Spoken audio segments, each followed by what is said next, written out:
Cristina Doni, delegato per la provincia di Padova, ANBA, Associazione Nazionale Bed and Breakfast e Affittacamere.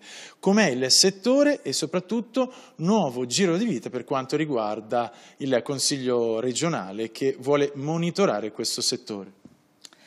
Allora, non entrerò nel merito della nuova normativa regionale, non avendo ancora letto nel dettaglio il testo. Quanto posso dire è che le associazioni di categoria, tra cui ANBA, che è l'associazione a livello nazionale che rappresenta appunto i bed and breakfast, gli affittacamere e le case vacanza, è assolutamente d'accordo nel combattere l'abusivismo, e quindi se questa norma va in questa direzione noi siamo i primi ad esserne felici.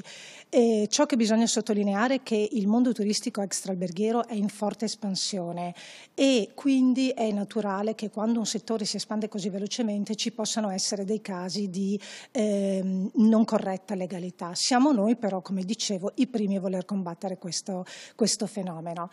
A mio parere però è importante porre l'attenzione sulle virtù di questo settore, sulle grandi opportunità, soprattutto in vista di Expo che ci sarà nel 2015. La Regione Veneto ha una grandissima opportunità di rilanciare il turismo, già come presenza è la prima regione a livello nazionale come turisti, ma Expo ci offrirà veramente la possibilità di ospitare moltissime persone, quindi è necessario a mio parere fare squadra e puntare l'attenzione sulle opportunità del turismo e non su queste singole, realtà che in qualche modo, attirano l'attenzione perché sono negative.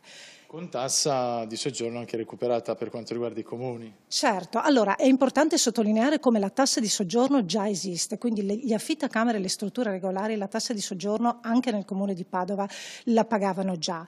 E adesso la Regione ha deciso di estendere questa cosa anche a quelle realtà marginali che non facevano turismo in modo professionale o continuativo, ma occasionalmente.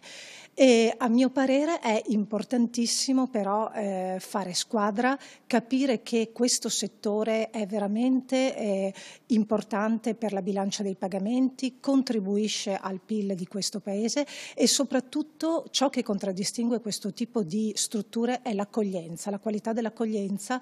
Diciamo che il nuovo turista vuole vivere un po' come un locale, si può dire live like a local. Quindi è molto importante riuscire a dare spazio a queste strutture.